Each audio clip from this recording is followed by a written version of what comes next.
Ya, ngomong apa ini? Terserah ngomong apa. Ya. Atau selamat datang dulu lah. Oh iya, selamat datang teman-teman di Oase Kopi. Kebetulan kita numpang tempatnya. Karena kita dulu punya sebenarnya kenapa apa ya? Ya pindah-pindah warung kopi atau nomaden progress ataupun sebagainya, memang kita dulu pengen niru si Bung Tan, karena Bung Tan dari penjara ke penjara kita nggak sanggup masuk penjara, akhirnya kita dari warkop ke warkop saja untuk jagongan memang.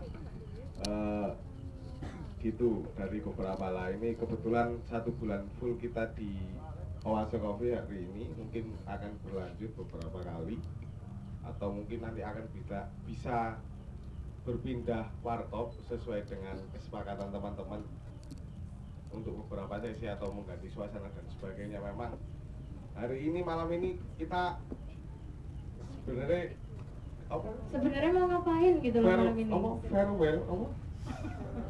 Farewell lha wis iku langsung nek jarene arek cili-cili iku perpisahan ngono lho, asine tak kira bubar gubuk tulisnya. Wis aku gak teko, wis dimampu bubaran kan, akhirnya gak teko aku. Ternyata tidak hanya perpisahan bulan literasi hari ini saja. Bulan literasi ini kita beberapa serangkaian sudah kita buat. Hari ini kita akan perpisahan dalam bulan literasi. Artinya kita akan buka bulan-bulan selanjutnya gitu loh. Mungkin itu sih Mbak Isti sama nambah sih Mbak Isti. Sih udah gak bahas bulan ini. Oke, Vic. Vic ini salah satu penggagas Gubuk Tulis. Awal mulanya Gubuk Tulis bergerak. Ada Vicky dan Mas Muiz dan teman-teman Mas Bahru juga. Ada banyak lah di sini. Ada si Fikri, Fahmi, semuanya nyaris. Teman-teman itu kalau pas ngumpul, pas enggak ya enggak gitu. Cuman saya selalu dengan Gubuk Tulis. Ayo taklem dewe ya. Satu-satunya ibu-ibu yang ada di Gubuk Tulis, lainnya belum menikah. Hanya ini yang sudah punya anak, gitu aja sih informasi. Mik, jangan ngomong gitu. Iya, ya seperti itu. Yang pasti Gubuk Tulis itu pengen mencoba hal-hal yang baru. Mungkin salah satunya nih Mbak Naila misalnya ya. Mbak Naila ini kelebihan energi. Habis itu ngumpul sama teman-teman, bikin apa ini biar emosinya Naila itu tersalurkan secara positif gitu. Terus akhirnya Mbak Naila punya gagasan tentang gubuk yaitu For Justice itu, dan rencananya malam ini kita akan resmikan bahwa gubuk ini akan kita gagas bersama, akan kita gerakkan bersama, dan nanti akan sedikit dibuka atau diresmikan oleh Mas Wasis. Iya Mas ya? Oh jangan gitu Mas. Dia yang salah satu, Mas Wasis ini salah satu yang membuat kita semakin yakin bahwa kita keren Mas Asis. Gimana ya Naya? Kita Nay langsung ke sini. Adik dulu ibunya Mas Wasis itu kita LPG. Jadi hobinya kompor-kompor dan provokator kan. Iya. Emang akhirnya sama betul itu. Mas Wasis itu memprovokator kita, manas-manasi kita. Salah satu Nailah sampai kobong dan akhirnya ayo bikin. Akhirnya ya muncullah ide seperti ini. Dan terima kasih Pak Mahfud sudah datang. Ibu monggo. Ibu Mahfur, bukan Ibu Mahfur. Ati bukan Inaya. Buat teman-teman yang datang malam ini, tadi ada beberapa yang ingin gabung dengan gubuk baru kita. Nanti mungkin bisa dijelaskan seperti apa dan bagaimana harapan atau keinginan apa yang akan kita lakukan dan bagaimananya. Nanti Mbak Naila yang akan lebih menjelaskan sama Mbak Manzila ya Mbak ya. Cap-cap dulu lah apa tentang Mbak Mutazila ini. Iya. Ayo Mas ngomong. Selamat malam semuanya. Perkenalkan dulu, nama saya Naila, saya dari Gubuk Tulis. Kebetulan saya ikut Gubuk Tulis itu waktu Gubuk Tulis mengadakan jagongan-jagongan terkait gerakan perempuan di Indonesia waktu itu, gerakan 65. Ya, baik. Jadi di situ Gubuk Tulis banyak melakukan jagongan-jagongan tentang gerakan perempuan. Nah, Terus bukan cuma saya saja sih Mbak Isti yang apa namanya tiba-tiba nyeletuk untuk membuat istilahnya dulu Women Crisis Centernya di Malang, tapi teman-teman gubuk tulis yang lainnya juga ada Mas Vicky, Mas Muiz juga. Di Malang ini sepertinya banyak mahasiswa, banyak universitas-universitas, tapi kenapa nggak ada komunitasnya anak muda yang membahas tentang apa namanya isu-isu gender dan feminisme? Ada sih, ada WCC, ada KPI juga, tapi di KPI sendiri di Malang belum begitu masif, belum begitu ketara ya. Tadi ada testimoni dari Mbak yang ikut pertemuan KPI di Jawa Timur, ada juga WCC yang di dalamnya banyak mungkin perlu regenerasi. Maka dari itu kami, bukan saya saja, kami dari Gubuk Tulis itu pengen gimana sih kita coba responnya teman-temannya di Malang ini peka nggak sih kira-kira terhadap isu-isu gender yang ada di Malang. Kita coba adakan apa namanya Gubuk for Justice ini. Baru tadi siang ya saya upload di Instagram dan dibantu adminnya Sabda Perubahan dan yang lainnya. Ternyata banyak sekali respon-respon teman-teman yang ingin mengikuti apa ya Gubuk Justice ini. Kalau terus Gubuk for Justice ini malam ini rencananya akan menjaring volunteer. Nah sebenarnya kenapa menjaring volunteer itu bukan nanti rencananya di dalam situ tidak hanya saya dan teman-teman Gubuk Tulis saja yang akan menjadi pelopornya apa namanya Gubuk Justice ini, tapi teman-teman volunteer itu bisa menyumbangkan ide di dalamnya yang mau ngapain sih kita di Malang ini. Di Malang ini sebenarnya banyak loh kasus-kasus diskriminasi gender dan yang lainnya, tapi kenapa kok diem-diem aja kita, kok nggak ada apa namanya aktivisme dan kajian-kajian kita itu kurang. Mungkin ada ya dari apa namanya bagian dari ekstra, misalnya ada kalau di NU Fatayat NU Aisyah dan apa namanya GMN apa namanya Kohati, Kopri, tapi kenapa kita tidak bersatu aja menjadi satu kesatuan aksi gitu, jadi tidak terpecah-pecah. Jadi sudah saatnya gitu kayaknya kita bersatu, itu aja sih gagasannya kenapa ada Gubuk for Justice itu. Kayak gitu Mbak. Mungkin dari Mbak Zila mau nambahin? Iya nggak apa. Mas sama Pur. Itu aja kira-kira. Mungkin selamat datang ya buat yang udah gabung di sini. Makasih banget ada teman-teman dari UB, UMM, ada apa dari Kohati, Kopri, HMI, ada anak-anakku juga, terus siapa itu banyak pokoknya. Makasih banget ada dosen saya juga Pak Mahfud, terima kasih udah datang. Sama Mas Wasis. Mungkin bisa apa namanya memberikan pencerahan Pak kita yang di sini biar tercerahkan gimana sih apa namanya nanti membangun komunitas yang apa namanya yang masif yang bisa itu gitu teman-teman. Gitu ya Mbak Isi. Mas monggo Mas. Bapak, iya. Musiknya udah datang.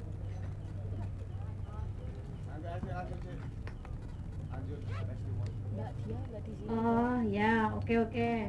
Kita lanjut testimoni gitu tah. Fik, ayo dong Fik, pegang Fik. Ayo Pak Mapor ambil. Langsung todong aja Fik buat ngomong di situ juga nggak apa-apa pokok pakai mic. Oke, asik aja Mas. Gak perlu ngadeg toh? Nggak perlu, yang pasti kenalan dulu. Dari mana, habis ngapain, sudah mandi belum? Belum. Assalamualaikum warahmatullahi wabarakatuh. Waalaikumsalam warahmatullahi wabarakatuh. Apa ya, nyeluknya kawan-kawan enak ya? Sahabat-sahabat PMI banget ya. Jadi gini, satu hal, yang pertama nama saya Wasis. Kalau tanya asal itu saya selalu bingung. Asal itu identik dengan rumah apa tempat kelahiran atau apa sih gitu loh. Kalau kelahiran sih Bangil, terus rumah saya kebetulan berhasil punya rumah di Jember, dan kebetulan 5 tahun mulai 2009 saya di Malang, urusan kerja sebenarnya. Lalu ada kesempatan ketemu dengan kawan-kawan dan seterusnya berkembang, lalu sempat juga terlibat dengan tahap-tahap awal tulis itu setahun yang lalu memfasilitasi beberapa jagungan buku tulis, termasuk juga seperti yang disampaikan oleh Naila dan Isti tadi, emang kalau ngomong perempuan, gender, keadilan gender dan sebagainya, itu kayaknya nggak akan pernah selesai sampai kapanpun. Sehingga salah satu yang memang sempat saya sampaikan, saya tawarkan ke kawan-kawan, kalau ngomong wacana gender dan sebagainya itu gampang deh, itu bisa sambil jalan. Tapi pertanyaan yang paling mendasar adalah apa sih yang bisa kita lakukan berkaitan dengan isu atau berkaitan dengan masalah yang selama ini dihadapi oleh perempuan, ketidakadilan katakanlah di konteks rumah tangga, adanya ketidakadilan gak hanya di rumah tangga, sampai di level anak-anak pun kita bisa melihat sampai hari ini budaya masyarakat kita yang masih menempatkan ya masih didasarkan pada patriarki. Kawan-kawan perempuan sekarang kuliah, saya pikir itu adalah kawan-kawan yang beruntung karena punya background keluarga yang tidak diskriminatif. Masyarakat kita masih, kalau ditanya langsung punya anak laki dan perempuan dan keterbatasan ekonomi itu yang mereka hadapi, kalau disuruh milih yang mana? Anak laki dulu yang sekolah. Itu itu fakta yang harus kita hadapi, dan terlepas dari bahwa itu adalah didasarkan pada tata nilai budaya dan sebagainya, itu kita bisa katakan itu adalah ketidakadilan. Nah, salah satunya selain itu juga banyak, kita bisa melihat banyak kekerasan yang dialami oleh perempuan, kekerasan sebagai istri, kekerasan sebagai anak, kekerasan sebagai anggota keluarga, anggota masyarakat dan sebagainya. Simpel saja, paling gampang kalau kita lihat di beberapa fasilitas umum, di mana saja termasuk di Malang, nggak ada yang utamain perempuan. Paling gampang angkot deh, ada nggak kebijakan kata angkot kita punya budaya ada orang hamil gitulah ya, diutamain? Enggak. Siapa yang dulu ya dia yang duduk gitu toh. Nah, hal yang sepele itu yang sebenarnya yang bisa kita gali lebih jauh, lalu harus kita respon dengan benar. Seperti apa? Nggak usah muluk-muluk lah. Bagaimana kita bisa nyediain atau menjadi kawan dari korban kekerasan, katakanlah seperti itu ya. Jadi kawan korban kekerasan itu kayaknya memang terkesan gampang, tapi sulit. Saya pernah ngalami dampingi korban perkosaan. Ternyata nggak sederhana yang saya bayangkan, termasuk sampai pada bagaimana saya harus menata ulang pilihan kata ketika berkomunikasi. Karena pilihan kata itu sangat punya potensi untuk memperparah situasi dari korban perkosaan. Nah, yang seperti itu yang menurut saya, udah deh nggak usah muluk-muluk tentang gerakan perempuan yang masif bla bla bla sampai ke level politik dan sebagainya. Itu penting, bener, itu memang penting, tetapi kayaknya kita harusnya berangkat dari apa yang kita hadapi keseharian. Itu yang memang sering kali saya obrolkan, dan memang yang sering jadi korban komporanku ya Isti sama Naila sama Diana, saya yang terakhir ya ngobrol tentang itu semua, karena menurut saya balik lagi karena saya merasa benar saya kagum menjadi salah satu pengikut Gus Dur, sehingga saya layak menganggap saya sebagai Gus Durian. Ada nilai tentang keadilan di sana, dan menurut saya kalau kita memang berani mengatakan sebagai bagian dari Gus Durian, harusnya juga harus mulai mempertimbangkan adil seperti apa yang bisa kita pahami dan yang bisa kita lakukan. Itu aja sih menurut saya. Terima kasih. Ini kebetulan saya kebetulan sempat nggak sengaja kawan lama kebetulan waktu kuliah sama-sama di Jember. Ini ada Mas Imam Syafi'i, sama insya Allah sama-sama NU dekek mam yo, NU Deles lah pokoknya. Dan kebetulan saat ini Mas Imam dapat amanat sebagai Pimret JTV. Saya jadi ingat tadi kawan-kawan ngomong tentang gubuk dokumentari ya. Saya malah kebayang JTV bisa apa sih bantu kawan-kawan untuk punya skill dokumentari? Kira-kira seperti itu. Keren tuh, terima kasih Mas dulunya. Berarti. Saya tahu nih. Pertanyaannya simpel. Mas Imam punya akses itu. Pertanyaannya adalah, mungkin nggak kita bisa dibangunkan akses untuk katakanlah mendapat fasilitas entah pelatihan entah apalah. Nggak tahu. Saya nggak tahu. Dokumentari, bagaimana membuat dokumen yang bagus dan sebagainya lah ya. Kalau menulis, saya pikir kebetulan lama di Jawa Pos, sempat direktur Mam ya, kepala biro Jawa Pos. Jadi kalau ngomong tulis dan sebagainya, insya Allah Mas Imam kalau dibutuhkan mungkin bisa lah ya, asalkan dadak Mam ya. Saya kira itu yang bisa saya sampaikan. Moga kita hari ini menjadi awalan kita benar untuk lebih serius sedikit, lebih bergerak selangkah lebih applicable, kira-kira seperti itu. Assalamualaikum warahmatullahi wabarakatuh. Waalaikumsalam warahmatullahi wabarakatuh. Waalaikumsalam. Mas Aziz, makasih. Terus gimana ini ya enaknya? Saya boleh minta Pak Mahpur buat ngomong testimoni gitu? Oh, nggih. Masih sekarang kan kita punya 2 gubuk yang akan kita launching, yang kita rencanakan akan kita bergerak di situ. Salah satunya dokumentari, mungkin Mas Pak Ima, Mas apa Pak ya nanya? Mas. Oh, oke. Mas Imam bisa ngasih pencerahan ke kita, kita harus ngapain atau bagaimana, atau sharing pengalaman atau gimana? Monggo Mas. Assalamualaikum warahmatullahi wabarakatuh. Kebetulan tadi wasis nelpon saya dan ada di Malang. Terus saya tunjukkan sesuatu yang amazing katanya. Begitu saya sampai di sini, saya kaget ternyata masih ada anak-anak muda yang menghabiskan waktunya untuk seperti ini. Terus terang saya nggak usah ditodong tadi. Saya sudah mikir ini kira-kira apa yang bisa saya konekkan dengan JTV maupun Jawa Pos. Jadi sahabat-sahabat semua, saya di Jawa Pos itu belum lama lah, sekitar 20 tahun. Saya mengawali dari wartawan kriminal dan hukum. Saya pernah liputan di Kamboja, saya pernah liputan di Iran. Terus kemudian dukun santet dulu yang di Banyuwangi. Saya termasuk sebagian dari jurnalis yang bisa mengungkap ada desain dari pemerintah saat itu, TNI, untuk membenturkan warga NU dan warga PDIP. Kita ungkap waktu itu, karena itu ketika ada kelompok yang berikhtiar mau jadi penulis, saya senang sekali karena nanti saya tidak susah-susah cari wartawan. Cukup di sini yang ingin jadi wartawan, kalau bisa nulis mungkin bisa masuk ke koran, atau kalau ingin belajar TV ya tinggal nambah-nambah bagaimana ngambil gambarnya. Jadi sekarang itu ya, ini untuk teman-teman biar makin semangat di sini. Kita akan masuk pada era digitalisasi televisi. Kalau sekarang ini jumlah TV menurut teman-teman di sini sudah banyak, nanti akan banyak lagi. Misalnya begini, ada frekuensi, kita menyebutnya kanal ya. Misalnya frekuensi 40, frekuensi 41, 42, nanti akan tambah lagi, ada frekuensi 40,00, 40,1, 40,2, 40,3. Ini akan banyak TV ya, dan kesempatan bagi teman-teman di sini untuk ya mau jadi jurnalis seperti saya.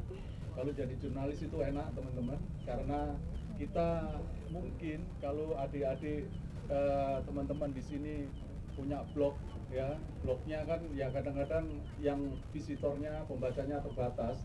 Kalau kita bekerja di media yang besar, ini otomatis yang baca juga banyak. Itu berarti apa? Enaknya lagi kalau kita memberitakan orang baik, itu orangnya sendiri masuk surga, kita yang nulis juga masuk surga. Karena itu lumayan lah, kita nggak perlu melakukan kebaikan seperti orang itu, cukup menceritakan orang itu melalui tulisan. Jadi itu sekali lagi saya nanti kalau ada talkshow yang menarik, saya lagi mikir tadi JTV Malang, saya punya JTV di Jawa Timur itu ada 11. Saya kebetulan sekarang ini Direktur Pemberitaan dan Direktur Produksi JTV Surabaya. Semua JTV di daerah di bawah saya ada 11 JTV termasuk JTV Malang. Kalau di Malang siaran kita setengah 6 pagi ya, mulai sebetulnya jam 5 sampai setengah 5 sampai jam 6. Tapi teman-teman di daerah kadang-kadang malas memanfaatkan waktu itu. Akhirnya yang diisi adalah yang mulai setengah 4 sampai jam 5. Di situ ada berita-berita, kemudian di situ ada talkshow. Nanti kalau ada, saya yakin ini potensinya besar dan saya yakin kalau ini kemudian ada PR yang bagus, mungkin bukan cuma JTV, media-media lain dirangkul. Kalau ada tema yang bagus, teman-teman TV itu sederhana, teman-teman media sederhana. Ketika kita membuat acara yang di situ ada news value itu tidak semata-mata yang misalnya dramatik lah, tapi informatif aja, itu yang paling sederhana, itu nanti akan bisa ditayangkan. Saya tidak berjanji, tapi insya Allah, kalau berjanji sama insya Allah itu lebih lebih kadarnya lebih ini ya, lebih anu lah, lebih insya Allah lah. Tergantung kalau omai ramai yang ngomong enggak. Ya. Jadi nanti kalau mudah-mudahan nanti kalau bikin acara-acara yang bagus seperti saya dikontak, nanti bisa direkam oleh JCC Malang, bisa kita tayangkan menjadi satu jam misalnya. Terus aktivitas-aktivitas yang lain dari teman-teman di sini juga saya tolong dikasih tahu. Kemudian saya nggak tahu nanti teman-teman dari Radar Malang itu sudah dihubungi atau tidak. Karena di situ saya juga punya kader juga di sana namanya Mas Kurniawan Muhammad. Dulu dari Nusa Brawijaya, dia adalah direktur di Radar Malang. Dulu di Jawa Pos Surabaya dia kader saya. Kebetulan sekarang ini bapaknya juga ketua NU Jombang. Nah, itu ya orangnya gaul, tidak seperti kebanyakan orang NU lah. Jadi kalau ketemu gaul lah, nanti saya akan bicarakan dengan dia karena menurut saya ini baik lah dan harus didukung. Itu saja dari saya. Terima kasih. Assalamualaikum warahmatullahi wabarakatuh. Waalaikumsalam. Waalaikumsalam. Terima kasih Mas Imam, tepuk tangannya. Wah, kita dapat sambutan banget kayaknya. Semangat ya teman-teman. Biar agak bernafas dulu, mari kita dengarkan persembahan lagu dari teman-teman kita. Siapa Fik? Kayak permen dulu, ini. Apa? Blaster. Blaster. Kok ini? Iya. Oh iya, Mas. Iya. Jarang-jarang Mas. Khusus ini Mas. Tapi memang kita menolak Ini bukan MC loh Mas. menolak mainstream. Walaupun wajahnya tidak menarik kan yang penting ngomong Mas. Ya Fik, berarti kita denger musik dulu gitu ya. Betul. Habis itu kita lanjut. Sembari teman-teman yang semuanya sih nggak perempuan sih yang mau ngisi terkait dengan yang mau jadi volunteer monggo diisi saja, dikembalikan boleh, dibuat pesawat-pesawatan juga boleh. Artinya form ini bebas sifatnya, kita tidak membatasi untuk apapun juga. Silakan, tapi kalau nggak rela untuk kecil isi ya, formnya diisi. Iya, Ya. ambil rada ditawarkan loh Nay. Sembari Mau ditawarkan, gabung tapi gitu. semoga Mbak Naila punya dulu pernah punya cita-cita jadi SPG ini aja. Jadi keturunan loh. SPG ganti SPG SD ngono lho. Nah ini sembari menunggu, ini wis siap langsung. Wih, siap. Nih. Cek. Enggak apa-apa.